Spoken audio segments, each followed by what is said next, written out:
Hello students, I am Nishant Bharadwaj from EduPace Education उन्ना। जैसे कि आप सबको याद होगा कि लास्ट टाइम हमने पार्ट 1 डिस्कस किया था केमिस्ट्री के मोस्ट एक्सपेक्टेड क्वेश्चंस, तो आज मैं आपके लिए लेके आया हूँ part 2 in organic chemistry. Last session में हमने टोटल 10 क्वेश्चंस कर लिए थे, 11 आई थिंक। तो हम स्टार्ट कर रहे हैं क्वेश्चन नंबर 12 से। चलिए देखिए, तो बोला गया था molecule having the square pyramidal geometry. जैसे कि आप सबको याद होगा लास्ट क्लास में हमने कुछ फॉर्मूले रिवाइज करे थे, उसी फॉर्मूले के बेसिस के ऊपर आप सबको याद होगा मैंने एक आपको स्टेरिक नंबर निकालना सिखाया था एंड एक हमने सीखा था आपके पास हाइब्रिड नंबर। एक स्टेरिक नंबर और एक हमने सीखा था हाइब्रिड नंबर निकालना। चलिए, तो इसी बिहाफ के ऊपर हम देखते हैं जो हमने फॉर्मूला रिवाइज करा था हाइब्रिड नंबर के लिए, that is half centre atom के वैलेंस इलेक्ट्रॉन प्लस अगर कोई नेगेटिव चार्ज है, क्योंकि नेगेटिव चार्ज आने पे हमें पता है कि हम इलेक्ट्रॉन को क्या कर देते हैं, सेंटर जो हमारा एटम है उसके वैलेंस शेल के इलेक्ट्रॉन क्या हो जाते हैं, बढ़ जाते हैं। तो अगर किसी भी कंपाउंड के ऊपर नेगेटिव चार्ज है तो वो सेंटर एटम के वैलेंस इलेक्ट्रॉन को क्या कर देगा, बढ़ा देगा। ठीक है, अगर किसी के ऊपर पॉजिटिव चार्ज हो तो पॉजिटिव चार्ज का मतलब है loss of electron, loss of electron का मतलब है सेंटर एटम के वैलेंस इलेक्ट्रॉन को कम करना। तो इसलिए मैंने साइन कहा क्या लगाया, माइनस का। प्लस अगर यहां पे कोई मोनोवैलेंट स्पीशीज है, मोनोवैलेंट मतलब कि जिनके पास जिनकी वैलेंसी 1 होती है, जिनको स्टेबल होने के लिए 1 इलेक्ट्रॉन की नीड होती है। तो देखिए यहां पे इसी मेथड से हम ये क्वेश्चन निकालते हैं। देखिए सबसे पहले ऑप्शन में BRF टाइप है, तो हमारे पास जो सेंटर एटम है वो BR है। BR सेंटर एटम है तो उसकी बैलेंस शेल में टोटल कितने इलेक्ट्रॉन होते हैं, 7। देखिए यहाँ पे कोई भी नेगेटिव चार्ज नहीं है, कोई भी पॉजिटिव चार्ज नहीं है, तो इट मीन ये सेंटर एटम के वैलेंस इलेक्ट्रॉन को ना बढ़ा रहा है ना कम कर रहा है। देन मेरे पास है फ्लोरीन, जो कि एक मोनोवैलेंट स्पीशीज है, क्योंकि इसको स्टेबल होने के लिए 1 इलेक्ट्रॉन की नीड होती है। टोटल 5, तो 7 + 5 हमारे पास हो जाते हैं 12। 12 को 2 से डिवाइड करेंगे, हमारे पास जो हमारा नंबर है हाइब्रिड नंबर वो कितना आएगा, 6 आएगा। अब देखिए कि हमारे पास हाइब्रिड नंबर तो 6 आ रहा है, पर टोटल एटम कितने दे रखे हैं, जो साइड एटम है दैट आर 5। तो इसका मतलब यहां पे एक लोन पेयर आपके पास क्या होगा, प्रेजेंट होगा। तो आपके पास जो BrF5 है उस केस में आपके पास 5 सिग्मा बॉन्ड बनेंगे BR के साथ, क्लोरीन प्लस 1 लोन पेयर है, तो ये आपके पास 6 स्टेरिक नंबर लेके आएगा। तो आप सबको याद होगा कि हमारे पास जो ज्योमेट्री होती है ये कौन सी ज्योमेट्री बताएगा, ऑक्टाहेड्रल। कौन सी ज्योमेट्री शो करेगा, ये ऑक्टाहेड्रल ज्योमेट्री शो करेगा।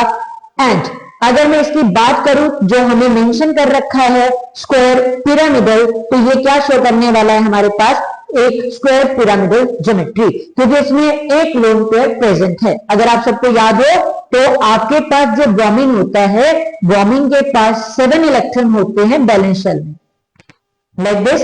तो इसमें हमारे पास क्या है, जब हम इसे ऑक्टाहेड्रल की तरह अरेंज करेंगे तो आप सबको याद होगा कि in octahedral geometry lone pair are placed on axial position according to Banks rule and electronegative element are placed on equatorial position. So like this octahedral geometry हमारी बनेगी due to presence of lone pair. हम इसे perfectly octahedral ना बोलते हुए हम इसे नाम क्या देंगे, स्क्वायर पिरामिडल। तो ये क्या है आपका स्क्वायर पिरामिडल। तो एक बात तो श्योर होगी कि यहाँ पे पेयर में से जहां पे भी BrF5 दे रखा है ये आपके पास ज्योमेट्री शो कर सकता है। नेक्स्ट मूव करते हैं PCl5, जो आपकी फर्स्ट एग्जांपल दे रखी है PCl5। तो PCl5 में आपके पास फॉस्फोरस के पास 5 वैलेंस इलेक्ट्रॉन प्रेजेंट होते हैं एंड क्लोरीन के पास भी क्या है, 1 इलेक्ट्रॉन की नीड है। तो क्लोरीन मोनोवैलेंट हुआ, तो फॉर्मूले में पुट करेंगे, सेंटर एटम कितने हो गए आपके, 5 हैं, हाइब्रिड नंबर निकाल रहे हैं, तो आपके पास हाफ 5 सेंटर एटम के इलेक्ट्रॉन बैलेंस शेल के एंड 5 क्लोरीन, 1 फ्रॉम ईच। तो 5 + 5 10, 10 / 2, आपके पास आंसर कितना बन गया, दैट इज 5। तो 5 के लिए तो ट्राइगोनल बाइपिरामिडल ज्योमेट्री होती है, जबकि हमें यहाँ पे ऑक्टाहेड्रल चाहिए, तभी हम वहां पे लोन पेयर की प्रेजेंस में क्या बना सकते हैं, स्क्वायर पिरामिडल ज्योमेट्री। तो हम देखते हैं हमारे पास यहाँ पे थर्ड ऑप्शन में जिनॉन का कंपाउंड दे रखा है, और याद रखेंगे कि नोबल गैसेस में से जिनॉन हमारे पास मॉलिक्यूल की फॉर्मेशन भी कर सकता है। तो यहाँ पे जिनॉन जो दे रखा है, half centre atom xenon 8 electron, oxygen is a divalent, कोई चार्ज प्रेजेंट नहीं है, नेगेटिव ना पॉजिटिव। तो डायरेक्ट हम ऐड करेंगे मोनोवैलेंट स्पीशीज जो कितनी दे रखी है हमारे पास 4, तो 8 + 4 आपका again 12 divide by 2 is equal to 6। तो हमारे पास स्टेरिक नंबर कितना आ गया 6। तो अगर मैं यहां पे इसकी ज्योमेट्री बनाने की कोशिश करूं तो जिनॉन के पास टोटल 8 इलेक्ट्रॉन प्रेजेंट होंगे बैलेंस शेल में like this, and each fluorine having one electron less to complete its octet. तो यहां पे हमारे पास ऑक्सीजन को इलेक्ट्रॉन दे दिए, यहां पे फ्लोरीन को इलेक्ट्रॉन दे दिए, and this is other loan pair. तो अब देखिए ये भी हमारे पास कैसी ज्योमेट्री शो कर रहा है, square pyramidal.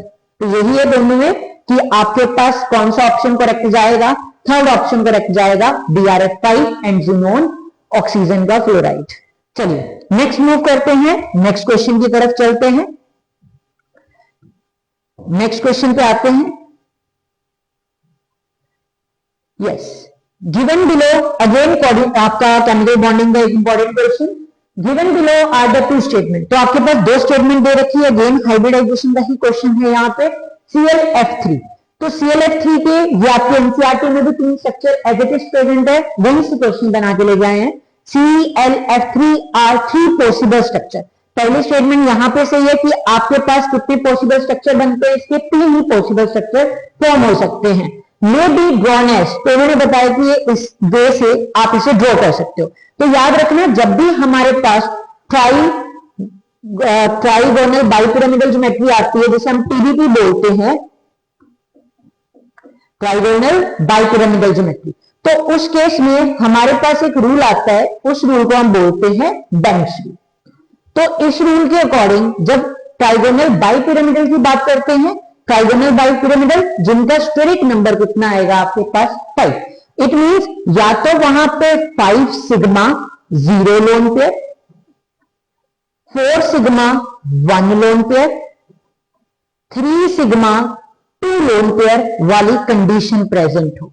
Either 2 sigma plus 3 lone pair की कंडीशन अगर प्रेजेंट हो तो हमारे पास वो कौन सा ज्योमेट्री शो करेगा, ट्राइगोनल बाइपिरामिडल, क्योंकि उसका स्टेरिक नंबर कितना बन रहा है आपके पास 5 स्टेरिक नंबर बन रहा है। तो बेंच रूल के अकॉर्डिंग TBP के केस में जो इलेक्ट्रोनेगेटिव एलिमेंट होता है, इलेक्ट्रोनेगेटिव एलिमेंट, ये जो इलेक्ट्रोनेगेटिव एलिमेंट होता है ये आपके पास कहां पे जाएगा, एक्सियल पोजीशन में। अभी आपने पिछला क्वेश्चन किया उसमें ऑक्टाहेड्रल था, पर ऑक्टाहेड्रल के केस में आपके पास ये दोनों केसेस आपने ध्यान रखनी है, नहीं तो क्वेश्चन गलत जाएगा। ऑक्टाहेड्रल के केस में जो आपका इलेक्ट्रोनेगेटिव एलिमेंट होता है वो जाता है आपके पास इक्वेटोरियल पोजीशन पे। ध्यान रखेंगे कि यहां पे इलेक्ट्रोनेगेटिव एलिमेंट एक्सियल पोजीशन पे जा रहा है, जबकि यहां पे इलेक्ट्रोनेगेटिव एलिमेंट कहां पे गया आपके पास, इक्वेटोरियल पोजीशन पे। अगर बात करें लोन पेयर की, तो लोन पेयर जाएगा हमारे पास इक्वेटोरियल पे in case of trigonal bipyramidal, but in octahedral जो आपका लोन पेयर होगा वो जाएगा एक्सियल पोजीशन पे। ये दोनों केसेस आपने बेंच रूल के अकॉर्डिंग याद रखनी है।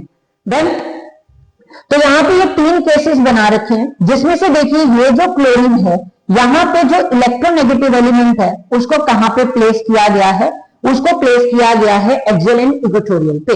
एंड लोन पेयर को कहां पे प्रेजेंट कर रखा है, हमारे पास इक्वेटोरियल पोजीशन पे मेंशन कर रखा है।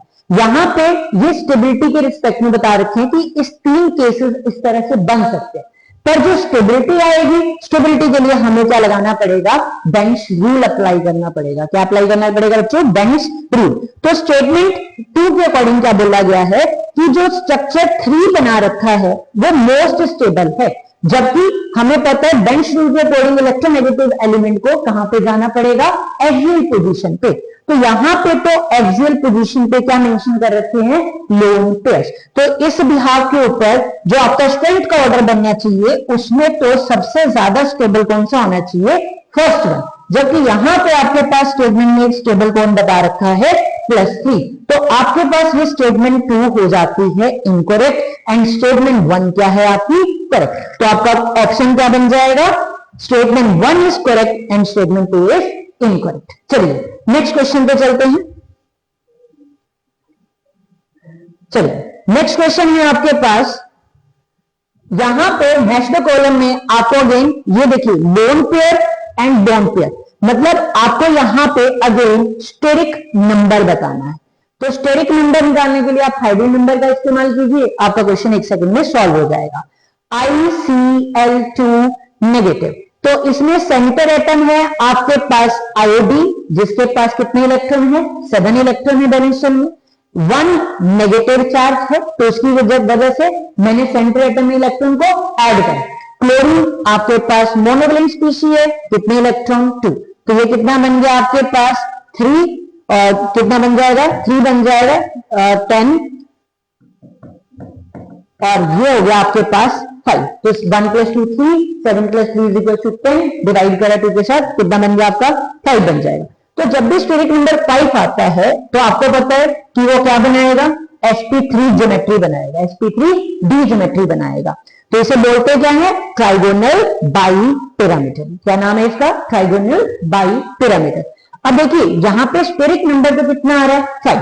अगर स्टेरिक नंबर 5 है तो आप यहां पे देखिए कि आपके पास कितने क्लोरीन प्रेजेंट रखे हैं। यहां पे हमने 2 क्लोरीन प्रेजेंट है और एक चार्ज क्या आया है? नेगेटिव। तो अगर मैं इसकी बात करूं तो मेरे पास जो आयोडीन होगा, आयोडीन के पास टोटल 7 इलेक्ट्रॉन प्रेजेंट होते हैं बैलेंस शेल में। कितने इलेक्ट्रॉन प्रेजेंट होते हैं इसके पास? 7। 1 2 3 4 5 6 7, 1 2 3 4 5 6 एंड 7, कितने इलेक्ट्रॉन है? 7। अब देखिए एक क्लोरीन को स्टेबल होने के लिए कितने इलेक्ट्रॉन चाहिए? 1। दूसरी क्लोरीन को स्टेबल होने के लिए कितने इलेक्ट्रॉन चाहिए? 2। अब देखिए यहां पे ये लोन पेयर की फॉर्मेशन कर रहा है, यहां पे ये लोन पेयर की फॉर्मेशन कर रहा है, बट हमारे पास एक इलेक्ट्रॉन बच रहा है। तो वो कौन कंप्लीट कर रहा है? जो इसके ऊपर बैठा हुआ नेगेटिव चार्ज है। तो मैं नेगेटिव चार्ज को यहां पे x की फॉर्म में रिप्रेजेंट करूंगा, एंड ये आपको दिखाई दे रहा है कि यहां पे आपके पास कितने लोन पेयर प्रेजेंट होंगे? टोटल 3 लोन पेयर प्रेजेंट होंगे। तो 2 क्या है यहां पे? सिग्मा बॉन्ड प्रेजेंट है, एंड 3 क्या है यहां पे? Lone pair. याद रखना जो लोन पेयर है वो मैंने कैसे कंप्लीट करवाया? With this negative charge which are present on whole molecule. तो उसकी वजह से मेरे पास क्या बन गया? Lone pair. तो यहां पे क्या पता लग रहा है कि आपके पास 2 सिग्मा होंगे एंड 3 क्या होगा आपके पास? Loan pair. तो आई थिंक आपके पास ICl2 नेगेटिव वाले से ये ऑप्शन आपका मैच खाता है। तो पहले हम ये देख लेते हैं, या तो ऑप्शन ये बनेगा या ऑप्शन आपके पास ये बनेगा। देन नेक्स्ट मूव करते हैं वाटर। तो वाटर के लिए ये है half, centre atom oxygen 6, oxygen monovalent, centre atom है, हाइड्रोजन मोनोवेलेंट है, तो आपके पास क्या आएगा? 2। तो 6 + 2 कितना हो गया आपका? 8। 8 को 2 से डिवाइड करा 4। तो आपके पास यहां पे हाइब्रिडाइजेशन बनेगी sp3, जिसमें आपके 2 आपको क्या दिखेंगे ऑक्सीजन में? सिग्मा बॉन्ड, एंड 2 क्या दिखेंगे? Lone pair. तो हमने ये स्टीरिक नंबर का फॉर्मूला लगा दिया, sigma bond plus lone pair which is equal to 4। तो यहां पे हमारे पास वाटर का ऑप्शन क्या बन जाएगा? Option number 4। Next is SO2। तो SO2 के लिए अगेन आप अप्लाई करिए half, sulphur, centre atom sulphur, sulphur के पास कितने इलेक्ट्रॉन होंगे बैलेंस में? 6। ऑक्सीजन डाइवेलेंट है, काउंट नहीं होगा, तो इट मींस ना ही कोई पॉजिटिव चार्ज है ना ही हमारे पास क्या है? नेगेटिव। तो इसका स्टेरिक नंबर 3 आएगा, जिसमें से आपके पास यहां पे 2 ऑक्सीजन एटम प्रेजेंट हैं। तो आप इसका ऑप्शन पे कहां पे जाएंगे? देखिए सल्फर के पास टोटल 6 इलेक्ट्रॉन है, इसने बता दिया कि स्टेरिक नंबर कितना आएगा? 3 आएगा। तो जब भी हमारे पास स्टेरिक नंबर 3 आएगा तो हम बना के देखते हैं। सल्फर 1 2 3 4 5 6, कितने इलेक्ट्रॉन दिखाई दे रहे हैं? टोटल 6 इलेक्ट्रॉन दिखाई दे रहे हैं सेंटर एटम के पास। एक ऑक्सीजन को स्टेबल होने के लिए कितनी इलेक्ट्रॉन की नीड पड़ेगी? बोलिए जल्दी से? 2 इलेक्ट्रॉन की। तो मैंने क्या किया, यहां पे एक कोवलेंट बॉन्ड की फॉर्मेशन कर दी एंड एक कोऑर्डिनेट बॉन्ड की मैंने क्या कर दी है? Formation. And remaining 1 is our sigma bond. क्या बनेगा हमारे पास? सिग्मा बॉन्ड की फॉर्मेशन हो जाएगी। तो यहां पे अगर देख लीजिए यहाँ पे ध्यान से SO2 के केस में ये जो आपके पास बॉन्ड दिखाई दे रहा है ये मैंने कोऑर्डिनेट बॉन्ड की फॉर्मेशन कर रखी है। तो SO2 के लिए बन जाएगा 1 लोन पेयर एंड 4 सिग्मा। तो इट मींस यहाँ पे 4:1 मतलब टोटल बॉन्ड पेयर। तो बॉन्ड पेयर कितने चले जाएंगे 4 2 बोला 1 2। There are 2 electron of sulphur and oxygen are participating to form a bond. Same in the case of this coordinate bond. तो आपके पास 4:1 एंड लास्ट जो आपके पास बचे ये भी निकाल लेते हैं। 1 सेकंड का काम है। ज़ीनॉन एक कोई चार्ज नहीं है, आपके पास कितने मोनोवैलेंट स्पीशीज है 4। तो 8 + 4 कितना हो जाएगा अगेन 12 को 2 से डिवाइड करा 6। तो आपके पास 6 इलेक्ट्रॉन प्रेजेंट है और आपको फ्लोरीन कितने मेंशन कर रखे हैं 4। तो it means 4 sigma bond and remaining 2 are आपके पास क्या होगा लोन पेयर। तो ऑप्शन नंबर 3 आपके पास क्या हो जाएगा करेक्ट हो जाएगा। देखिए बच्चों आपको स्ट्रक्चर बनाने भी आनी चाहिए लुईस डॉट स्ट्रक्चर्स एंड आपको ये स्टेरिक नंबर का फॉर्मूला भी आना चाहिए। नीट का ये पेट क्वेश्चन है। या तो वो lone pair number of pi bond number of sigma bond इस तरह से क्वेश्चन आपसे पूछ सकते हैं। तो आपको उस क्वेश्चन के लिए रेडी रहना पड़ेगा। चलिए नेक्स्ट क्वेश्चन पे चलते हैं। Yes, again one important question from coordination chemistry जिसमें आपके पास क्या बोला है the correct order of the following complex in the term of crystal field stabilization energy। इसके लिए मैं आपको एक चीज बता दूं क्रिस्टल फील्ड स्टेबलाइजेशन एनर्जी के लिए आपने ये ट्रिक याद रखनी है that is crystal field splitting energy directly proportional to the charge density। अब आप लोगों को ये चार्ज डेंसिटी टर्म पता होनी चाहिए। चार्ज डेंसिटी का मतलब होता है कि जितना ज्यादा चार्ज होगा उतना ही जो हमारा सेंटर एटम होगा उसका साइज क्या हो जाएगा छोटा। जब हमारे पास साइज छोटा होगा तो उसकी इलेक्ट्रॉन डेंसिटी क्या हो जाएगी बढ़ जाएगी, जिसको हम यहाँ पे बोल रहे हैं कि चार्ज डेंसिटी क्या होगी बढ़ेगी। याद रखना जितनी ज्यादा चार्ज डेंसिटी होगी उतनी ज्यादा हमारे पास क्रिस्टल फील्ड क्या होगी स्प्लिटिंग। तो इसका मतलब है वो कंपाउंड जिसके ऊपर ज्यादा पॉजिटिव चार्ज होगा उसकी क्रिस्टल फील्ड स्टेबलाइजेशन एनर्जी क्या होगी ज्यादा। एंड एक यहां पे और आपने इसके लिए ट्रिक याद करके जानी है crystal field stabilisation is also directly proportional to the strength of ligand. तो आपको याद होगा मोनोडेंटेड बाइडेंटेड लिगेंड तो स्ट्रेंथ किसकी ज्यादा होती है बाइडेंटेड लिगेंड्स की। तो आप यहां पे इजीली आइडेंटिफाई कर सकते हो कि आपके पास अमोनिया दे रखा है एंड एक आपके पास EN दे रखा है जिसे हम बोलते हैं इथाइलिन डाइअमीन जो हमारा एक बाइडेंटेड लिगेंड है। तो बाइडेंटेड लिगेंड है तो इसकी स्ट्रेंथ मोनोडेंटेड से क्या होगी ज्यादा। तो इसलिए वो ऑप्शन हमारा करेक्ट जाएगा जहां पे EN ज्यादा दे रखा होगा as comparison to monodentate ligand. तो मेरे पास एक ऑप्शन फर्स्ट दिखाई दे रहा है एक ऑप्शन मुझे थर्ड दिखाई दे रहा है। तो इट मीन ऑप्शन एलिमिनेशन से मैं श्योर हो गया कि मेरे सेकंड एंड फोर्थ ऑप्शन क्या जाएंगे इनकरेक्ट जाएंगे। तो देख लेते हैं यहां पे दूसरी ट्रिक लगाई तो चार्ज डेंसिटी आया। इट मींस +3 वाले ज्यादा स्टेबल होंगे एज कंपैरिजन टू +2। तो मेरे अकॉर्डिंग इसका ऑप्शन क्या चला जाएगा 1 चला जाएगा। ये दो कंसेप्ट और आपका क्वेश्चन इजीली क्या हो गया सॉल्व। देखिए बच्चों पेपर में हर कोई पढ़ के जाएगा कि आपके पास बाइडेंटेड लिगेंड की स्ट्रेंथ ज्यादा होगी, पर वहां पे क्वेश्चन इस तरह से फ्रेम कर दिया जाएगा जहां पे कंपैरिजन अमोनिया का अमोनिया के साथ दे दिया जाएगा, EN का EN के साथ भी क्वेश्चन में पेपर में दे सकता है। तो आपने चार्ज का भी ध्यान रखना है। जो आगे तो क्वेश्चन देखेंगे और दोस्तों ये समझेंगे कि शायद ऑप्शन सिमिलर ही है, पर बारीक से बारीक चीज भी देखनी है, चार्ज को भी छोड़ के नहीं जाना है। चलिए मूव करते हैं नेक्स्ट क्वेश्चन की तरफ। चलिए तो अपना नेक्स्ट क्वेश्चन है होमोलिप्टिक। देखिए ये बोर्ड का भी इंपॉर्टेंट क्वेश्चन है। होमोलिप्टिक कॉम्प्लेक्स पूछ लेते हैं क्या होता है एंड नीट का भी फेवरेट है। तो होमोलिप्टिक होमो का मतलब होता है सेम, ठीक है। तो आपने याद रखना है होमोलिप्टिक कॉम्प्लेक्स में आपके पास सेम लिगेंड प्रेजेंट होंगे। अब मेरी बात यहां पे ध्यान सुनेंगे, सिर्फ होमोलिप्टिक पढ़ के क्वेश्चन का आंसर नहीं देना है, साथ में चेक करिए बोल रखा है एंड आर लो स्पिन। क्या बोल रखा है कैसी स्पिन होनी चाहिए लो स्पिन। अब यहां पे एक चीज समझ लेना कि लो स्पिन उन्हें बोलते हैं जिनमें क्या हो सकती है पेयरिंग। क्या हो सकती है जिसमें पेयरिंग। पेयरिंग का मतलब होता है कि आप d ऑर्बिटल में जो इलेक्ट्रॉन्स प्रेजेंट है उनको आप अरेंज करेंगे। ठीक है जी। तो याद रखना है लो स्पिन पेयरिंग, पेयरिंग का मतलब होता है जो ऑलरेडी डी में इलेक्ट्रॉन प्रेजेंट है आप उन्हें क्या करेंगे, पेयर करेंगे। तो इससे पता लगा कि जो आपके लो स्पिन कॉम्प्लेक्स होंगे they act as strong field ligands. किस तरह से काम करेंगे ये हमारे पास स्ट्रॉन्ग फील्ड लिगेंड का काम करेंगे। तो अगर ये स्ट्रॉन्ग फील्ड लिगेंड का काम करेंगे तो हमारे पास आंसर क्या बनेगा, जिनमें स्ट्रॉन्ग फील्ड लिगेंड प्रेजेंट होंगे बट होमोलिप्टिक के साथ। तो सीएन स्ट्रॉन्ग फील्ड है बट साथ में एनओ दे दिया, तो ये ऑप्शन आपका चला गया। यहां पे आपके पास क्या दे दिया गया है, आपका फ्लोरीन दे दिया, फ्लोरीन क्या होता है, वीक फील्ड होता है, तो उसको निकाल दिया। बचा क्या आपके पास, अमोनिया जो स्ट्रॉन्ग फील्ड लिगेंड होता है, साइनाइड जो स्ट्रॉन्ग फील्ड लिगेंड होता है, एंड वाटर जो एक वीक फील्ड लिगेंड है। तो इसका आंसर क्या बनना चाहिए, सी एंड डी। तो देखिए कौन सा ऑप्शन है जहां पे सी एंड डी दे रखा है, दैट इज अवर थर्ड। चलिए तो आई थिंक आपको समझ आ जाएगा, क्वेश्चन को जल्दबाजी नहीं करनी है कि यहां तक क्वेश्चन पड़ा आगे देखना ही। चलिए नेक्स्ट क्वेश्चन पे, ये भी क्वेश्चन बहुत इंपॉर्टेंट है, मैं आपको ट्रिक से सिखाता हूं इस क्वेश्चन को कैसे करना आता है। देखिए मेडिकल वालों को रूट निकालने में थोड़ी सी दिक्कत आती है, तो बच्चों आपने एक फॉर्मूला सीख के जाना है। वैसे तो आपको पता होना चाहिए कि इसका फॉर्मूला बनता क्या है, √n+2 वाला फॉर्मूला।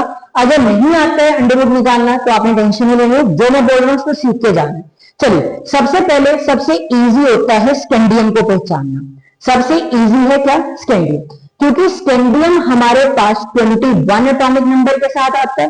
21 एटॉमिक नंबर के साथ आएगा तो कोरस में 2 इलेक्ट्रॉन प्रेजेंट होंगे सभी के एक्सेप्शन क्रोमियम एंड कॉपर को छोड़ के।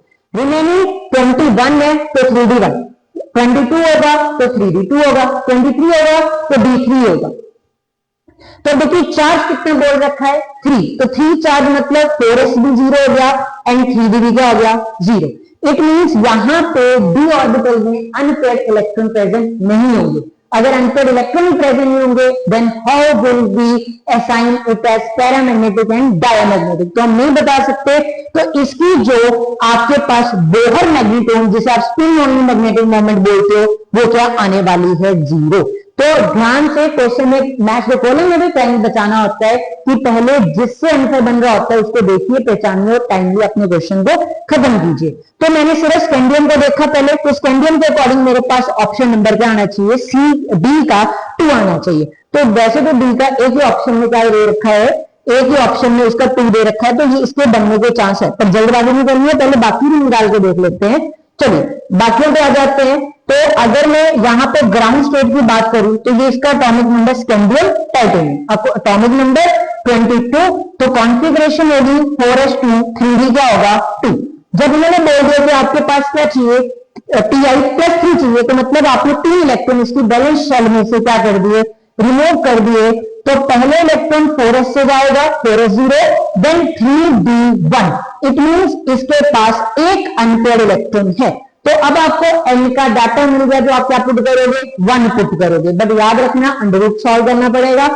आपने याद रखनी है ये छोटी सी मेरी ट्रिक, जहां पे मैं आपको बोल रहा हूं जितने अनपेयर्ड इलेक्ट्रॉन होंगे उतना ही आपका क्या बनेगा, बोहर मैग्नेट्रॉन का आंसर बनेगा। तो यहां पे अगर एक अनपेयर्ड इलेक्ट्रॉन है Ti3O3 के केस में, तो इसका आंसर डेफिनेटली क्या बनेगा, 1.73 बनेगा। चलिए यहां पे लगा के देख लेते हैं। तो इससे एटॉमिक नंबर बढ़ गया, 23 पे आ गए, तो 4s2, 3d क्या हो गया, 3 हो गया। 2 इलेक्ट्रॉन जाने हैं तो 4s 0 हो गया, 3d क्या बन गया आपका 3। तो बताइए अनपेयर्ड इलेक्ट्रॉन कितने प्रेजेंट है, 3। तो डेफिनेटली इसका आंसर क्या आएगा, 3 पॉइंट समथिंग। तो देखिए ऑप्शन में 3 पॉइंट समथिंग वाले पे टिक करके, तो इसका क्या बन जाएगा 3.87। आ जाते हैं निकल पे। तो निकल का क्वेश्चन जरा ध्यान से, क्योंकि 28 एटॉमिक नंबर, 3d 8 होगा, 4s क्या होगा 0। तो अगर 4s 0 कर दिया, क्योंकि पहले स्टार्टिंग में 4s 2 है, जब हम इसकी ये +2 वाली स्टेट में है तो मैंने 4s में से 2 इलेक्ट्रॉन को रिमूव कर दिया।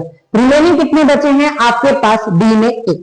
तो मैं यहां पे d ऑर्बिटल आपको बना के दिखाऊंगा, जिसमें मैंने ये 5 की पार्टीशन करी। देन अब टोटल इलेक्ट्रॉन कितने हमारे पास, 8, 1 2 3 4 5 6 7 8। तो अब बताइए रिमेनिंग अनपेयर्ड इलेक्ट्रॉन कितने बचे हैं मेरे पास, 2 बचे हैं। तो डेफिनेटली इसका आंसर क्या बनेगा आपके पास, 2 पॉइंट समथिंग। तो देख लीजिए आई थिंक आपका सेकंड ऑप्शन ही क्या जा रहा है, करेक्ट जा रहा है। डन। तो आपके पेपर में टाइम बचाना है, जो आपको इजी लग रहा है सबसे पहले उसके ऊपर अप्रोच लगाइए, क्योंकि पेपर लेंथी होता है तो एग्जामिनर को भी पता है आपने कम टाइम में क्वेश्चन सॉल्व करने होते हैं, तो इस तरह के हिंट्स को भी पेपर में समझ लेना है टाइमली। नेक्स्ट चलते हैं नेक्स्ट क्वेश्चन की तरफ। जी चलिए, ये आ गया आपका डी एंड एफ ब्लॉक में से एक बड़ा शानदार सा क्वेश्चन। आधे बच्चों को क्या होता है, रिएक्शन से बड़ा डर लगता है, रिएक्शन बनानी नहीं आती है। चलिए एक सिंपल सी ट्रिक से इसको मैं आपको सॉल्व करना सिखाता हूँ। देखिए, the number of optical isomerism, D block की आपको इक्वेशन देगी और उसको कोऑर्डिनेशन के साथ उसको लिंक करके उन्होंने मेंशन कर दिया। तो हमें क्या बोल रहा है कि हमें ऑप्टिकल एक्टिव कंपाउंड के बारे में बताना है, कितने ऑप्टिकल आइसोमेरिज्म यहाँ पे पॉसिबल है। तो इसमें सबसे पहले देखिए, मैं आपकी जगह होता, मैं देखता आयरन की स्टेट क्या है, दैट इज Fe3। अब मैं इस क्वेश्चन को कराने से पहले एक इक्वेशन लिख रहा हूं। आप सभी ने इक्वेशन पढ़ी है, NaCl प्लस AgNO3 करते। देखिए, जिन बच्चों को रिएक्शन नहीं आती है, चाहे वो 10th क्लास का है, अभी बैलेंसिंग सीखी है, तो आपने एक छोटी सी ट्रिक का यूज करना होता है। देखिए, ये रिएक्टेंट है ना, रिएक्टेंट से क्या बनेगा, प्रोडक्ट बनेगा। रिएक्टेंट से क्या बनेगा, प्रोडक्ट बनेगा। जब भी रिएक्टेंट से प्रोडक्ट बनेगा, न्यू प्रोडक्ट की फॉर्मेशन करोगे, तो ये दोनों तो आपको इसी फॉर्म में प्रोडक्ट में दिखने वाले नहीं। तो केमिस्ट्री में जनरली जो पहले लिखा जाता है वो कैटाइन होता है, और जो उसके बाद फॉलो करता है उसको उसे क्या बोला जाता है, एनाइन। तो कैटाइन के लिए पॉजिटिव, एनाइन के लिए नेगेटिव। कैटाइन के लिए पॉजिटिव, एनाइन के लिए नेगेटिव। तो मतलब है हमने इन दोनों को क्या करना है, रिएक्ट करना है। तो रिएक्ट करना है तो मैंने इसका पॉजिटिव लिया, इसके नेगेटिव के साथ रख दिया, तो ये क्या बनेगा, NaNO3 प्लस इसके पॉजिटिव को इसके नेगेटिव के साथ रख दिया, तो ये क्या बन गया, AgCl। ये बिल्कुल सिंपल सी रिएक्शन है, आप सबको आती होगी, तो मैंने जस्ट ट्रिक बताने के लिए आपको ये रिएक्शन के बारे में इन्फॉर्म करा। तो मेरे पास बन गया AgCl, जिसके क्या बनते हैं, प्रेसिपिटेट, एंड क्वेश्चन हो गया। सेम अब मैं ये ट्रिक आपको इस इक्वेशन में लगा के दिखाता हूं। देखिए, मेरे पास मेंशन था FeCl3 प्लस मेन, ये तो आपका एक सॉल्वेंट है, तो मैंने लिया H2C2O4 लिया। तो अब यहाँ पे जो मैंने आपको सिखाया, मैं वैसे बोल रहा हूं, ये आपके पास पॉजिटिव, ये नेगेटिव, ये पॉजिटिव, ये क्या है, नेगेटिव। क्योंकि आयरन है, आयरन मेटल है, तो चार्ज क्या आएगा, पॉजिटिव। Cl एनाइन है, तो चार्ज क्या आएगा, नेगेटिव। हाइड्रोजन नॉन मेटल है, पर अपने इलेक्ट्रॉन को देगा पॉजिटिव। Cr2O4 आपके पास ऑक्सलेट आयन, जिसके ऊपर चार्ज क्या होता है, -2, पर है भी नेगेटिव लिखा है क्योंकि आपको ट्रिक सिखा रहा हूं। तो इसके पॉजिटिव को यहां पे भेजते हैं, इसके पॉजिटिव को यहां पे भेजते हैं, बट एक कंडीशन के साथ। आपको पता है यहां पे आयरन कौन सी ऑक्सीडेशन स्टेट में है, थर्ड, एंड क्लोरीन कितने में बन, क्योंकि हमने ये सब ने मेथड सीखा हुआ छोटी क्लास में फॉर्मूला बनाने का। तो क्या बन गया, FeCl3। तो जब मैं यहां पे कंपाउंड बनाऊंगा Fe का और C2O4 का, तो उस कंपाउंड में मुझे इसकी वैलेंसी को भी क्या करना पड़ेगा, सेटिस्फाइड करना पड़ेगा। तो मैं वैलेंसी कैसे सेटिस्फाइड करूं, मुझे पता है कि जो आयरन है उसकी वैलेंसी कितनी आनी चाहिए, 3 ही आनी चाहिए। एंड Cr2 जो आपने ये बनाया C2O4, इसकी भी कितनी होनी चाहिए, 2। तो आप अगर जनरल रिएक्शन कर रहे हो तो आपका फॉर्मूला ये बन जाएगा Fe2C2O4 का थ्राइस।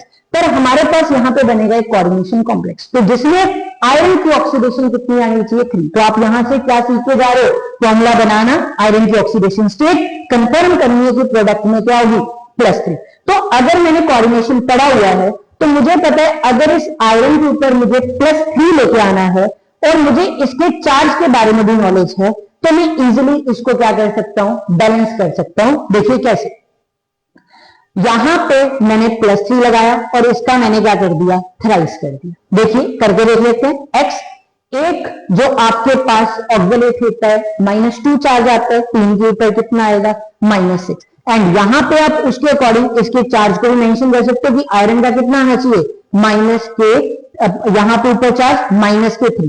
तो x -3 + 6, तो आपके पास क्या बन जाएगा, +3 बन जाएगा। तो इट मींस यहां पे आपने चार्ज मेंशन कर देना है, कितना आना चाहिए, प्लस या माइनस, तो आपके पास क्या आएगा, -3। तो याद रखना, इस तरीके से आप यहां पे एक्स वाई को भी करेक्टली आइडेंटिफाई कर सकते हो कि आपके पास चार्ज क्या बनेगा, प्लस बनेगा या फिर क्या बनेगा, माइनस। बट मुझे ट्रिक से पता होना चाहिए कि आयरन की ऑक्सीडेशन स्टेट क्या आनी चाहिए, +3।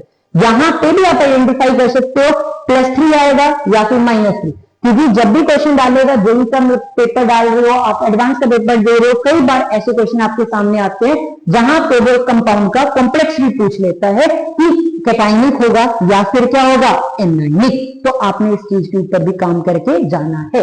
तो ये जो मैंने लिखा है -3, ये इसका ओवरऑल चार्ज है। मैं फिर बोल रहा हूं, जो फाइनल कॉम्प्लेक्स बनेगा वो क्या बनेगा, C2O4 का थ्राइस, और यहां पे आएगा -3।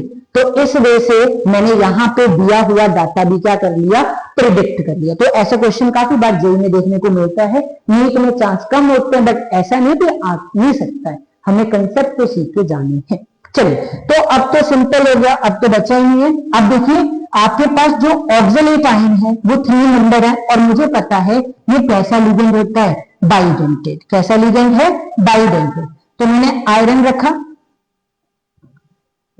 देखिए, जिसे दिक्कत आती है, पहले नॉर्मल ऑक्टाइड ज्योमेट्री बनाई, अब मैंने ऑक्सलेट आयन लिख दिया, ऑक्सलेट आयन, ऑक्सलेट आयन, ये बन गया। This is our geometry for this charge 3 negative. तो आप सबको पता होगा कि ये मिरर इमेज शो करेगा। अगर ये मिरर इमेज शो करेगा तो आपके पास ये कुछ इस तरीके का दिखेगा।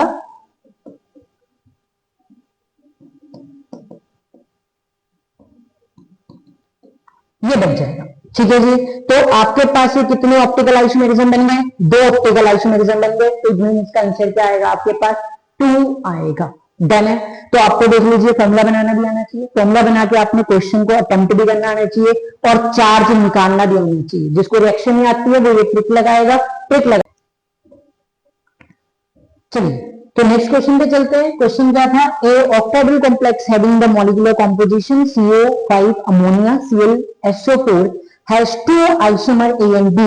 The solution of A gives white precipitate with AgNO3 solution and solution B gives आपके पास solution B gives white precipitate with BaCl2। जब भी ऐसा क्वेश्चन आए तो आप याद रखना कि जब भी हम आइसोमेरिज्म की बात करते हैं कोऑर्डिनेशन में, तो जो आइसोमेरिज्म होता है ये 2 कैटेगरी में डिवाइड करता है। आपके पास एक होता है स्ट्रक्चरल एंड एक होता है आपका स्टीरियो।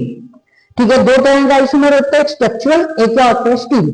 स्ट्रक्चर में टोटल 4 आते हैं, आयनाइजेशन, लिंकेज, कोऑर्डिनेशन, एंड एक जो यहां पे मेंशन है that is hydration isomerism. Hydration isomerism, ठीक है।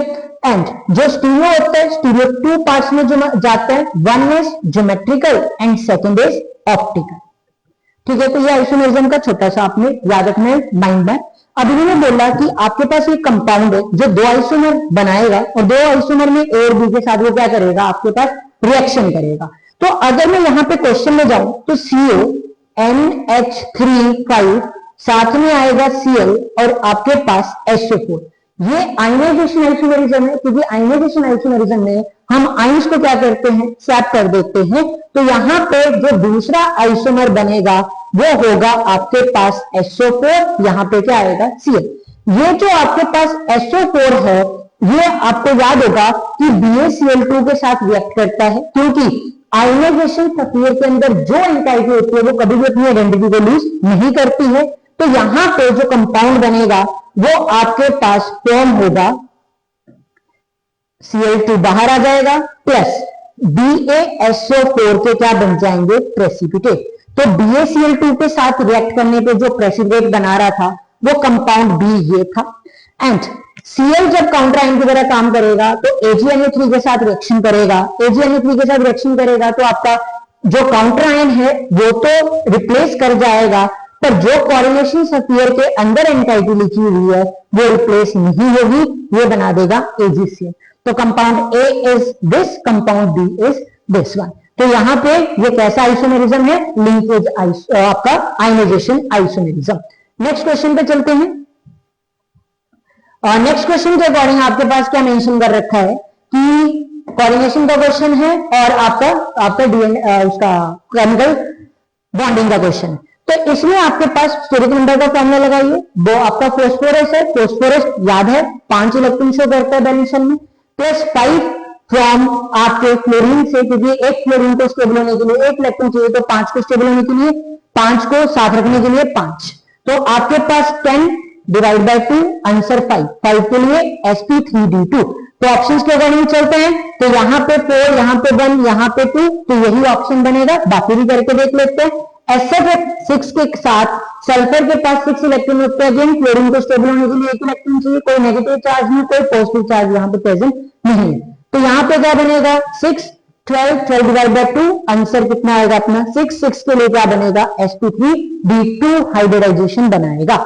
याद रखना है ये दो केसेस, निकल और प्लेटिनम के केस जो होते हैं, जो भी हमारे पास 5d को आपके 4d के कॉम्प्लेक्सेस होते हैं, वो जनरली स्क्वायर प्लेनर कॉम्प्लेक्स की फॉर्मेशन करते हैं।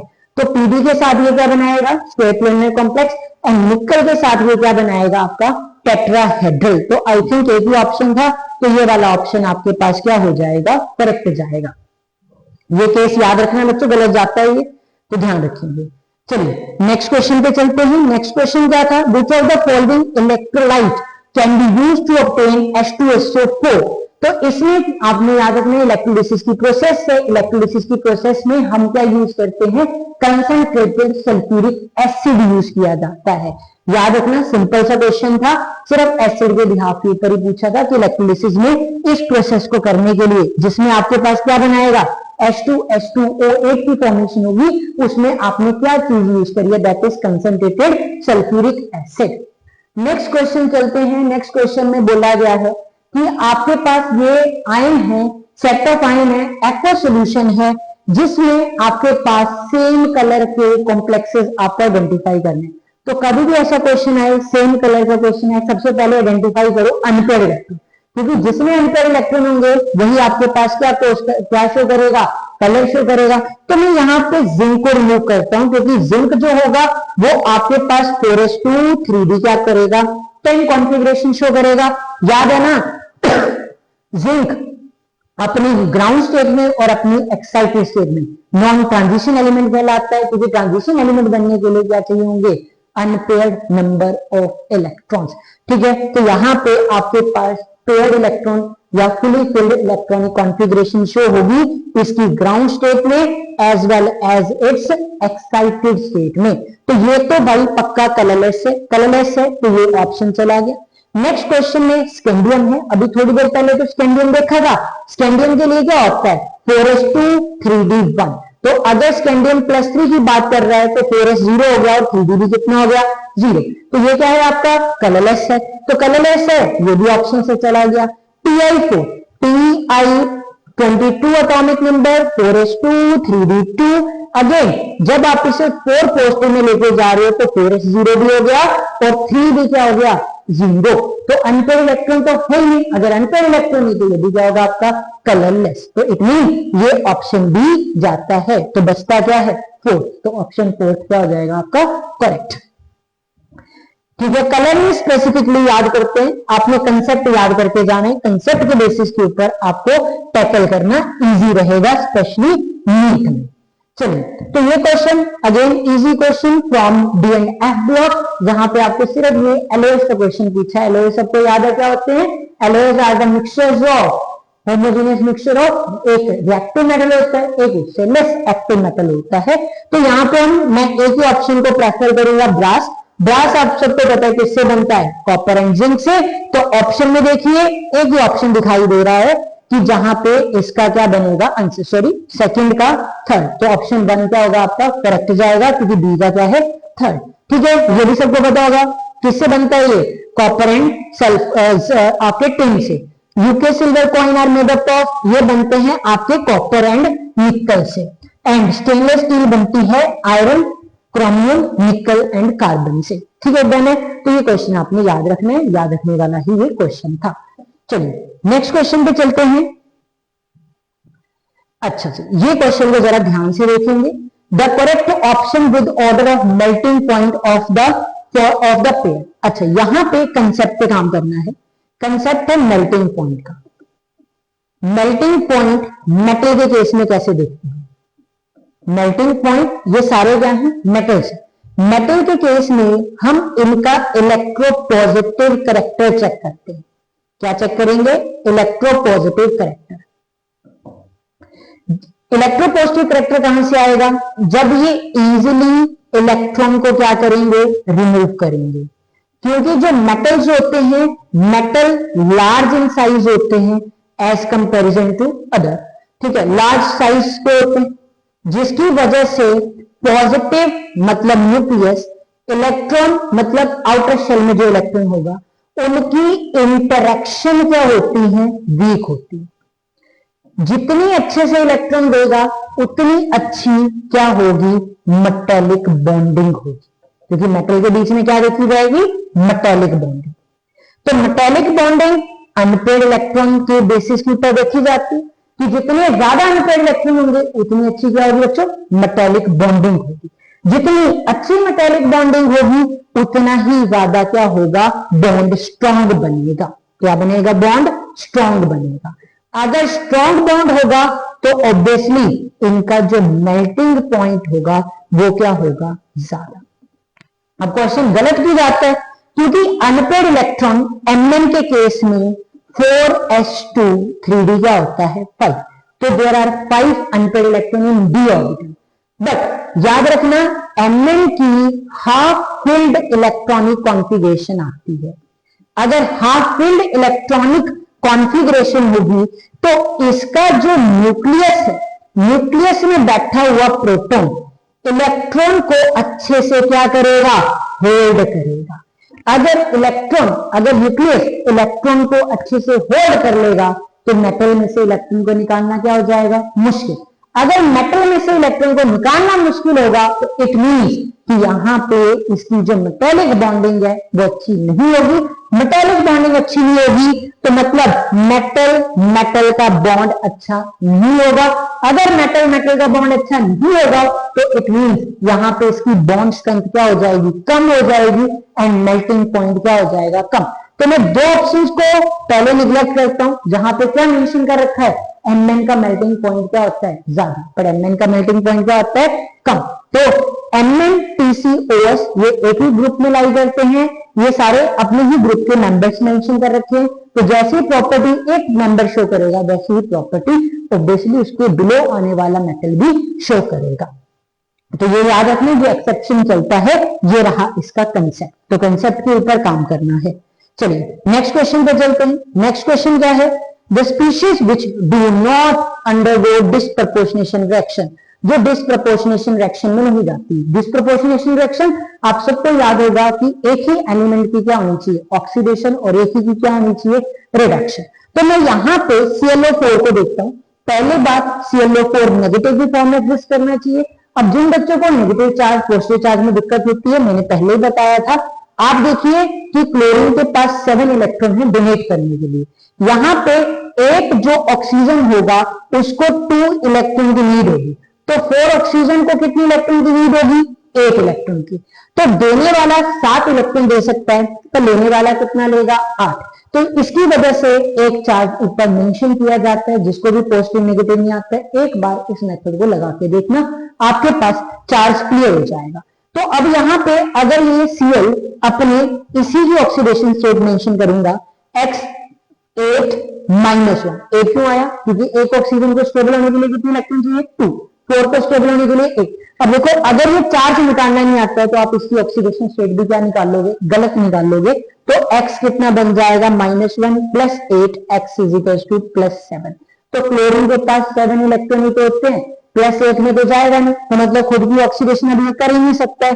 तो इट मीन्स कि यहां पे जो आपके पास आंसर बनेगा Cl बनेगा, क्योंकि ऑलरेडी वो अपनी हाईएस्ट ऑक्सीडेशन स्टेट में क्या है? प्रेजेंट है।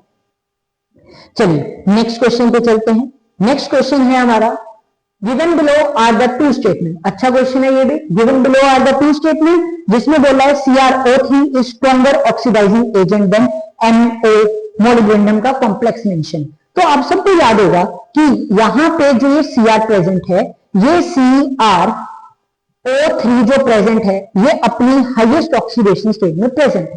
तो अगर ये अपनी हाईएस्ट ऑक्सीडेशन स्टेट में बच्चों प्रेजेंट है तो आपके पास ये फर्दर अपनी ऑक्सीडेशन नहीं करवा सकता, तो इसे क्या करवानी पड़ेगी? रिडक्शन ही करवानी पड़ेगी। वो कंपाउंड जो खुद की रिडक्शन करते हैं, दूसरों की ऑक्सीडेशन करते हैं, उन्हें हम क्या बोलते हैं, ऑक्सीडाइजिंग एजेंट्स। क्या बोलते हैं, ऑक्सीडाइजिंग एजेंट। तो ये स्टेटमेंट तो होती है आपकी करेक्ट।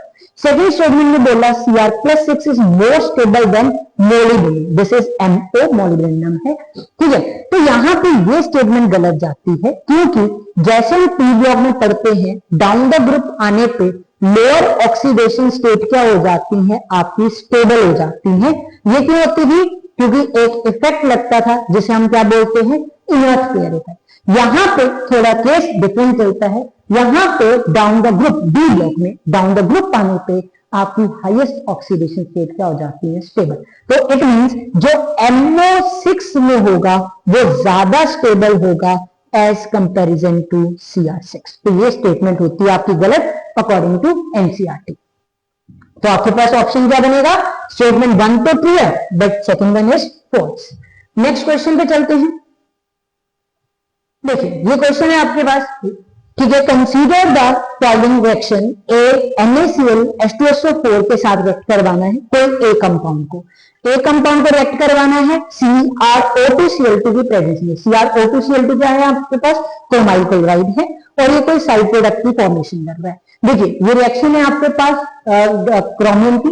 क्रोमियम आपने पढ़ा होगा डीएनए ब्लॉक में, आपके पास दो ही कंपाउंड थे, एक था आपके पास मैग्नीज का और एक था आपके पास क्रोमियम का। तो ये क्रोमियम का डाइक्रोमेट का क्वेश्चन है, तो यहां पे आएगा K2Cr2O7, ठीक है। डाइक्रोमेट है, डाइक्रोमेट को NaCl के साथ रिएक्ट करवाएंगे, CrO2Cl2 की फॉर्मेशन होगी, एंड जो बाई प्रोडक्ट बनेगा वो बनता है NaHSO4। मैं ऊपर लिखता हूं कि आपको क्लियरली विजिबल हो जाए, NaSO4 that is bisulphate, and one more compound यहाँ पे फॉर्म होता है K2SO4, ठीक है। चलो हमें तो ये साइड प्रोडक्ट पूछा गया था, बट ऑप्शन के रिस्पेक्ट में यहाँ पे ये जेईई का PYQ है, और आपने याद रखना है कि आपको नीट में भी ऐसा क्वेश्चन आ सकता है, वो डायरेक्ट देगा कि जो कंपाउंड बन रहा है उसमें आपने ऑक्सीजन बताना है, मतलब स्ट्रक्चर बताना है कि स्ट्रक्चर में कितनी ऑक्सीजन टर्मिनल पे प्रेजेंट है। तो यहाँ पे ये हो, अब इन्होंने जो ये क्रोमाइल क्लोराइड बना इसको NaH के साथ रिएक्ट करवाया, तो याद रखना ये फॉर्मेशन करते Na2CrO4 की। अगेन Na2CrO4 क्रोमेट, तो ये रिएक्ट करेगा H पॉजिटिव का मतलब है किसी एसिड के साथ, दैट इज H2SO4, तो ये फॉर्मेशन कर देगा Na2Cr2O7 की। तो मतलब अगेन फॉर्मेशन हो जाएगी डाइक्रोमेट आयन की। तो डाइक्रोमेट में क्रोमियम +6 ऑक्सीडेशन स्टेट शो करता है, 1 2 3 4 5 6 ये बनेगा। अब आप देख रहे होंगे मैंने दोनों पे तो दो बॉन्ड बनाए, एक को बनाया नहीं क्योंकि ऑक्सीजन 2 बॉन्ड बनाएगा, एक बॉन्ड बनाएगा और एक क्या आएगा, charge. Same, this oxygen acts as a bridging oxygen between these two chromium molecule, and ये बन गया आपका स्ट्रक्चर। तो there are 1 2 3 4 5 6। How many oxygen are present in compound C which act as a terminal ligand? तो वो कितने होंगे आपके 6। नेक्स्ट क्वेश्चन पे चलते हैं।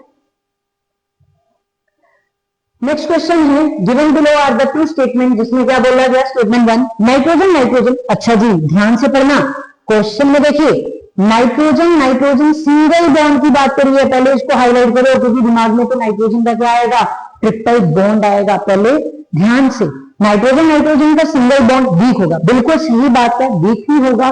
किसके कंपैरिजन में, फोस्फोरस के कंपैरिजन, बिल्कुल सही बोला गया है।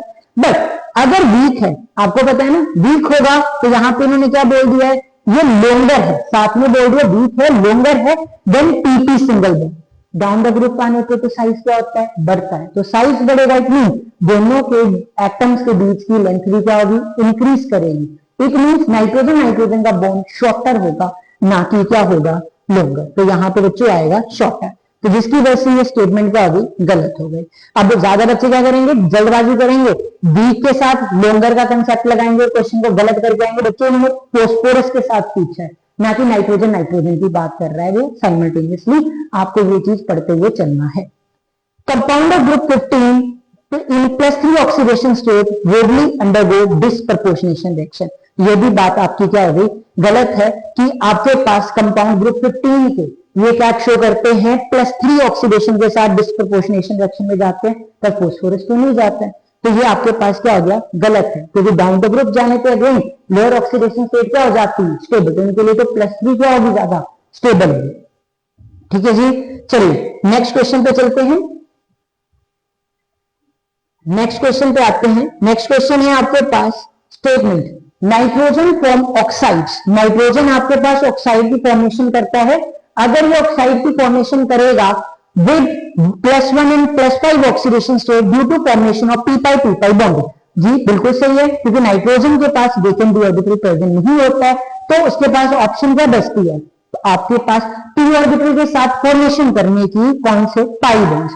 तो ये बात सही है कि हाँ ऑक्साइड बनाता है। कौन सी, nitrogen form oxide +1 to +5। Nitrogen से ऑक्सीजन ज्यादा इलेक्ट्रोनेगेटिव होती है, तो नाइट्रोजन के ऊपर प्लस चार्ज ही आएगा। तो याद रखना +1 से शुरू किया +5 तक लेके गए। इसीलिए पिछले क्वेश्चन के भी आंसर में आपको डिस्प्रोपोर्शनेशन रिएक्शन देखने को नहीं मिली, क्योंकि माइनस में नहीं जाता है ये। ठीक है, p-p बॉन्डिंग करता है विद ऑक्सीजन, बिल्कुल सही बात है, क्योंकि नाइट्रोजन के पास भी p ऑर्बिटल है, ऑक्सीजन के पास भी p ऑर्बिटल है, तो ये p-p बॉन्डिंग करेगा।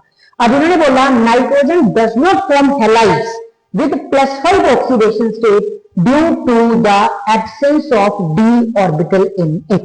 क्या बोल रही है स्टेटमेंट बच्चों, कि आपके पास जो नाइट्रोजन है वो हैलाइड के साथ फॉर्मेशन नहीं करता है with +5 oxidation state due to the absence of d orbital in it। कि क्या प्रेजेंट होंगे उसमें, देखें d ऑर्बिटल प्रेजेंट नहीं होते हैं, किसमें, नाइट्रोजन में।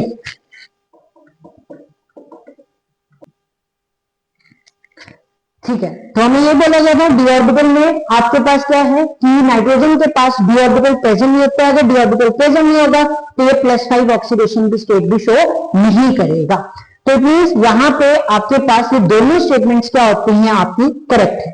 तो both statement 1 and statement 2 are correct, क्योंकि नाइट्रोजन के पास डी ऑर्बिटल नहीं होता है। अगर नाइट्रोजन के पास डी ऑर्बिटल नहीं होगा तो इट मींस वो डी ऑर्बिटल नहीं है, तो आपके पास वो +5 ऑक्सीडेशन स्टेट शो नहीं करती है। चलो नेक्स्ट चलते हैं अपना लास्ट क्वेश्चन आज का, preparation of potassium permanganate from MnO2। MnO2 को तो याद होगा हम पायरोसाइड बोलते हैं। Involve 2 step process in which first step is the reaction with KOH and KNO3 to produce. तो ये हमारी किसकी, मैग्नाइट की ही, Mn की ही फॉर्मेशन की रिएक्शन है। तो आपको ये डायरेक्ट याद रखना है कि हमारे पास फॉर्मेशन होती है K2MnO4 की, जो कि एक ग्रीन कलर का क्या होता है, कॉम्प्लेक्स। याद है, ये डायरेक्ट रिएक्शन है आपके पास।